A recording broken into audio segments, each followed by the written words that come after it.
Hello, everyone, and welcome to the Friend Leigh Show. I am your friend and host, Leigh, and I think I'm supposed to do that in the reverse. I'm your host and friend, Leigh. I'm so excited for this show. So today, the title of the show was debunking the hype around having a morning routine. And if you're here, I want to hear from you. So go ahead and put your comments, your questions, all of the things in the comment section. This episode is more for it's for all of us, but it's more for the audio version. So if you are listening to this in the audio version of the podcast, hello. And tomorrow is going to be our big where we will kind of unravel everything that we've talked about today.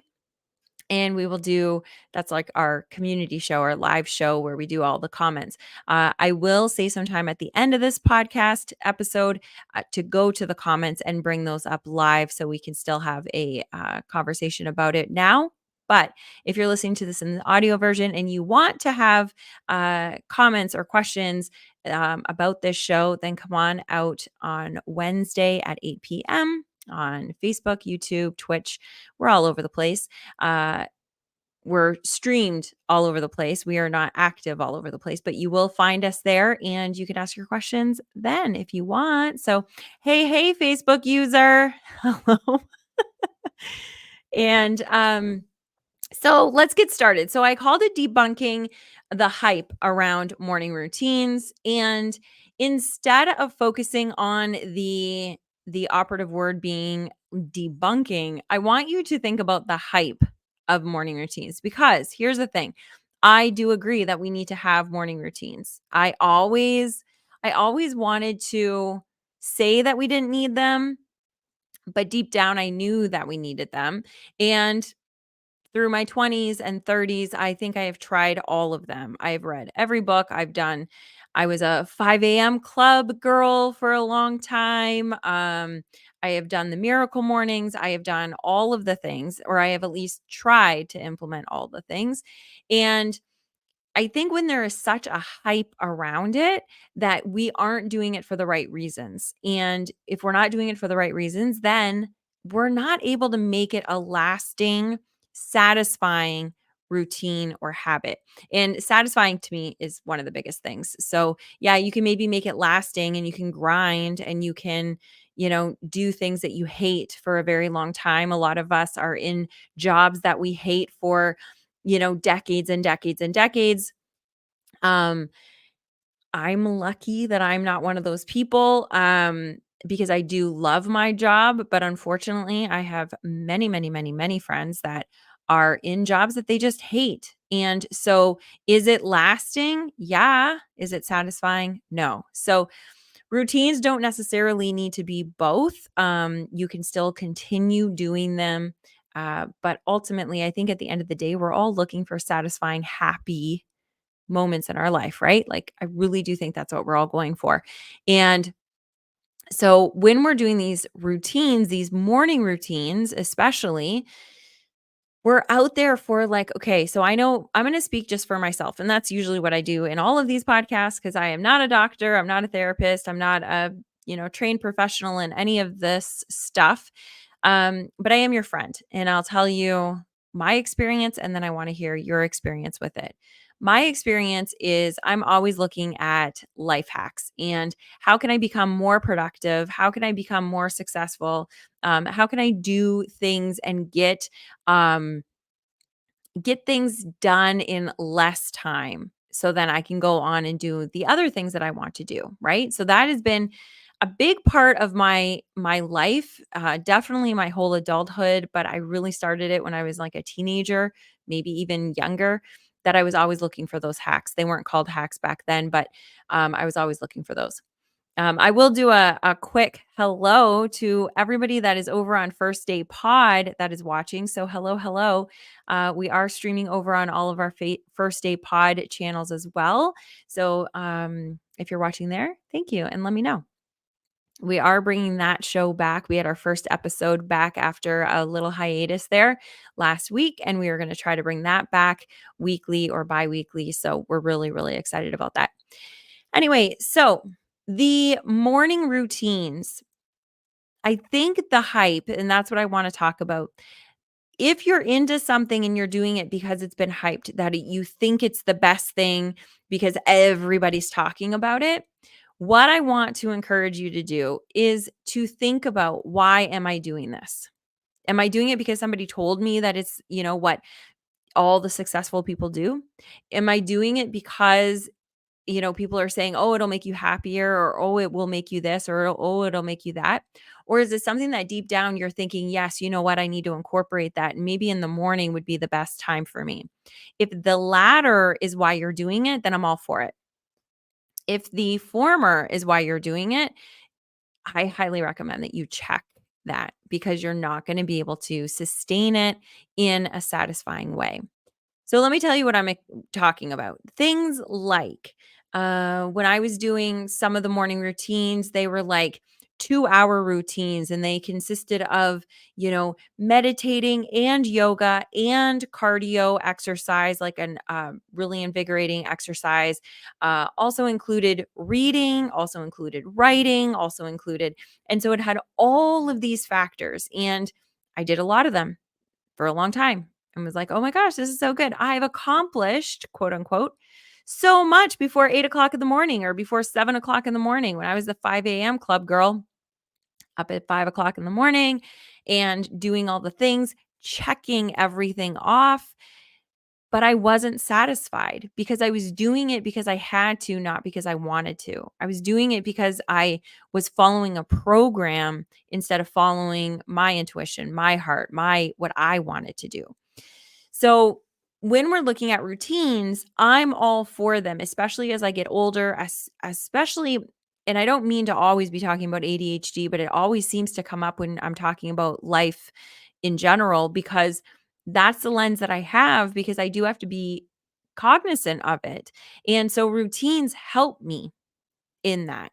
And, a lot of you guys are, in our Facebook group as well. And so, I've had, actually, I did it on the show. I talked about it on the show last week. We talked about um the funeral, and, well, we didn't talk about the funeral, but we talked about death. And um so this weekend was a weekend full of visitations and the funeral on Monday, and I didn't keep my routines, and it affected me. Also, the actual mourning, also grieving, also affected me, right? That affected my energy level. But not sticking to my routines affected me. And this morning, I almost fell into, I'm just too tired to keep it up, so I'm just not going to do it today. And I didn't go for my morning walk, which is a part of my routine that works for me, my energy, and I have a lot of reasons why I go for a morning walk outside, and I'll explain those to you in a little bit. But I didn't go for that walk until, I think it might have been 10 o'clock in the morning. Normally, like tomorrow morning, I'll be doing it at 6:30 in the morning. So that was really late for me. But I realized that I needed it because I benefit so highly from it. So I didn't go as long. I didn't do my 6 miles, but I did get a mile in, and it helped me. So when we're thinking about routines, I want you to be questioning, just like I want you to be questioning all the time and experimenting. Why am I doing the things that I'm doing? So some of you guys are really working on your sleep. Sleep is super important. There's no debating that sleep is important. Okay. So that is not something that's like, "Oh, no, I think that you could probably get away with 2 or 3 hours a night." Our bodies can do it, but should they? No. So sleep is one of those things that, yes, everybody universally, we need it. However, do you need 6 hours? Do you need 7 hours? Do you need 9 hours? My aunt, she needs 9 hours. And my mom said she's needed 9 hours since she was a kid. She's always got 9 hours. She is super productive. She gets so much done during the day.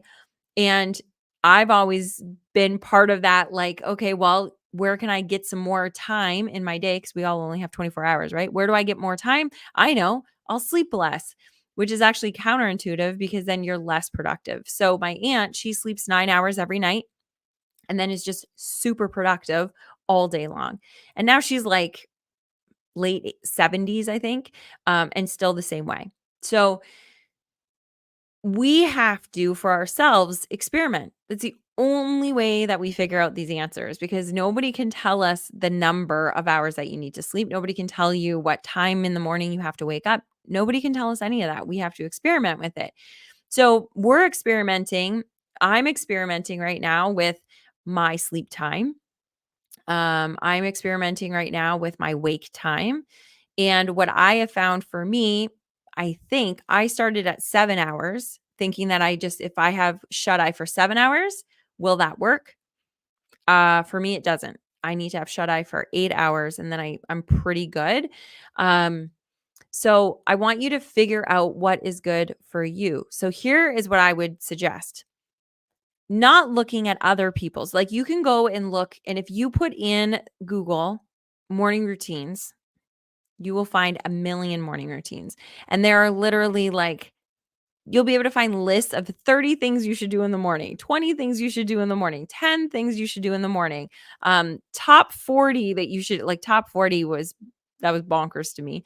But you can look at all those. And what I would recommend that you do is that you look and you see what really jumps out at you as the number one thing that you would love to incorporate in your morning, and start with that. Don't start with these this hype of having to have this full checklist of things that you have to do in the morning, and that's the energy that you're starting your day with. Instead, try to incorporate one thing in your morning and create your morning.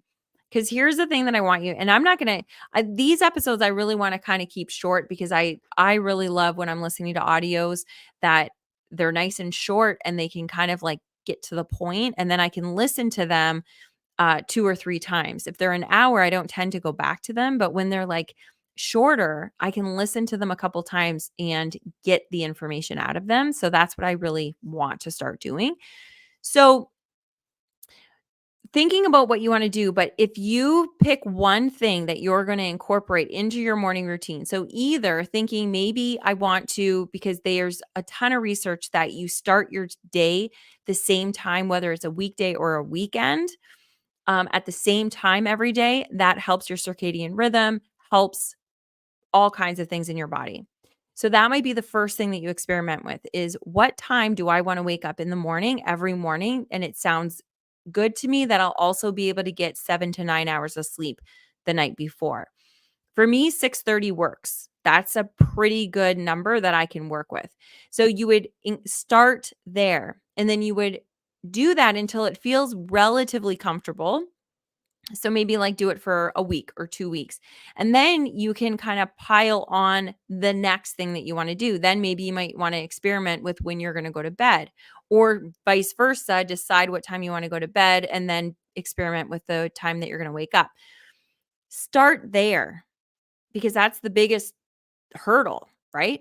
Start there, and then start putting other pieces in place that benefit you, not because some guru told you to do it. Not because, oh, doing morning pages. I did that one too, that you do morning pages every morning. These are all helpful. But if you aren't doing them because they're going to actually benefit you in your season, wherever you are right now, then I don't suggest it. I don't care about what the hype says. Okay. So exercise is one of those things that we really need, right? Exercise, everybody needs that. And if you get it in the morning, it helps everything else in your body. Sunlight in the morning, especially within the first 3 hours of waking up. If you can do it immediately, that's huge. But if you can do it within the first 3 hours of you waking up, that will set up your circadian rhythm.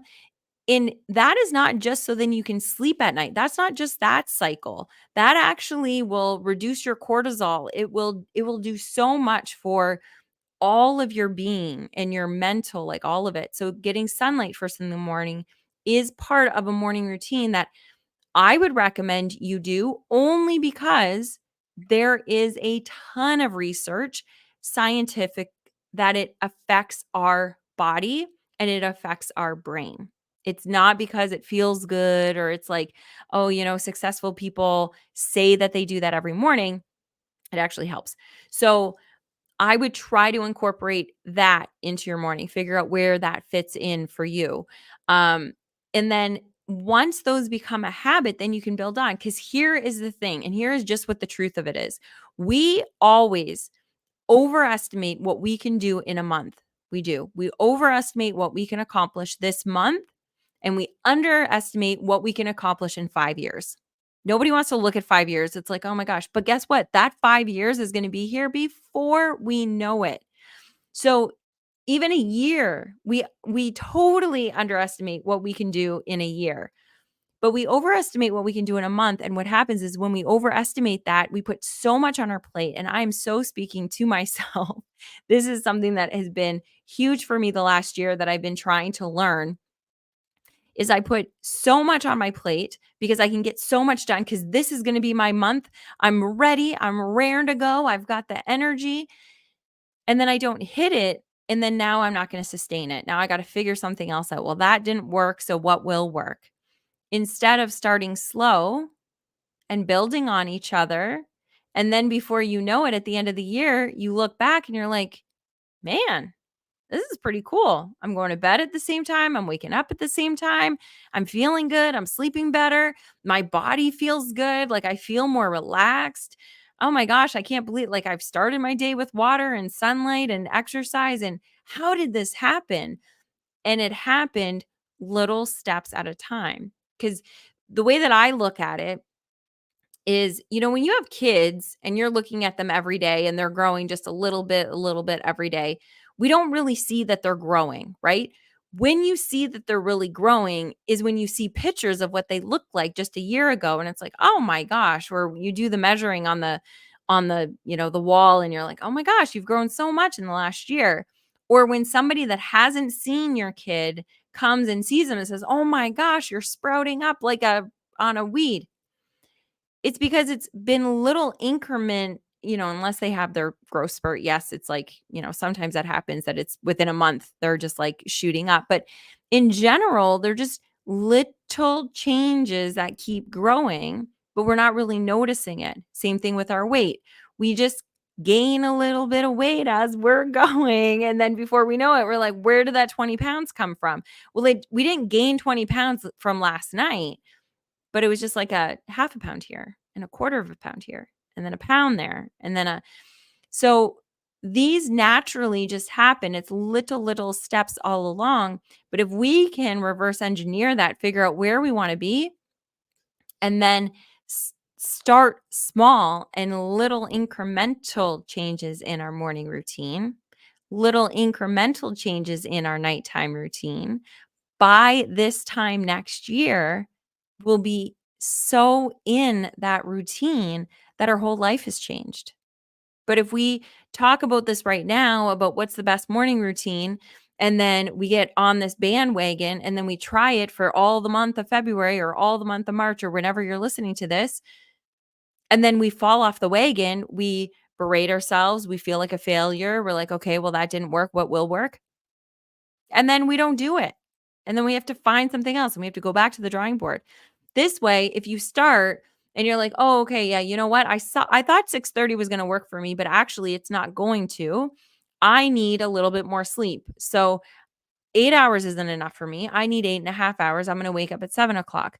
But instead of now, if you had a full 15 things that you had to do in the morning and now you shift your wake up time for half an hour, now you have to shift all those other things. The ones that were at the end you can't do because you have to go to work. Now it's like all scattered and you can't figure it out. If you only focused on when you're going to wake up and when you're going to go to bed and get that feels good, and then built from there, you'll only add what you have available. Right now you're like, okay, now I have an hour before I have to jump in the shower and get ready for work. So what can I fit in that hour? Let me pick one thing that's maybe 20 minutes or 15 minutes and work on that first. And then I'll pick the next thing. So I'm going to go to the comments because that was about 20 minutes. I'm going to go to the comments now. So if you're listening to this in the audio, this might be a little bit back and forth for you, but And then we'll do that. And then we will end up this episode. And then I want you guys to come back here tomorrow night at 8 o'clock. So every Wednesday at 8 p.m. And we can discuss this further because I want to know what your morning routines are. I want you to think about this all or nothing mindset, about this, 30 days compared to a year mindset. So let's see who's here. Okay, so we've got another Facebook user. Hey there, sweetheart. Okay, so the one that said, hey, lady, that's Mel. Hey, Mel.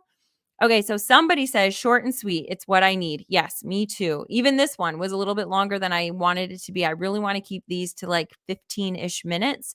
So I will really work on that for you guys. Okay, and then Facebook users also said, I love being out first thing. Feeding animals to help is wonderful. It's a must, getting out first thing. Okay, so I don't know who that is, but yes, getting outside for that sunlight. All you need is 10 minutes. If you've got oh, Kim said that. Oh, awesome, Kim. And thank you so much. I love what you shared. That was such a cute saying in the Facebook group today. Thank you. Thank you. So, the sunlight, you guys, there's so much study around it and there's so much research around it. Even just 10 minutes first thing in the morning, game changer, game changer. And if you can get outside in like nature, even better, but just the natural sunlight without your sunglasses. You can wear regular glasses or contacts. I wear my contacts all the time and it still benefits me. Sunglasses will block it, so you don't want to do that. And only 10 minutes, that's all you need. The more you can do, the better. And then if it's really cloudy, you might want to go for 15, 20 minutes, maybe even half an hour. But for the most part, that's all you need. It's so powerful. And getting it through the window is okay if it's your only way to do it. But I think you can take 10 minutes. If you're taking 10 minutes to read the newspaper and, have your morning coffee, go and have it on the back patio and be in the sunlight. So that, yes, I highly, highly recommend. And being in nature is just, it's magic. So, okay, so I think that is it. Yes. So Kim, hello, honey.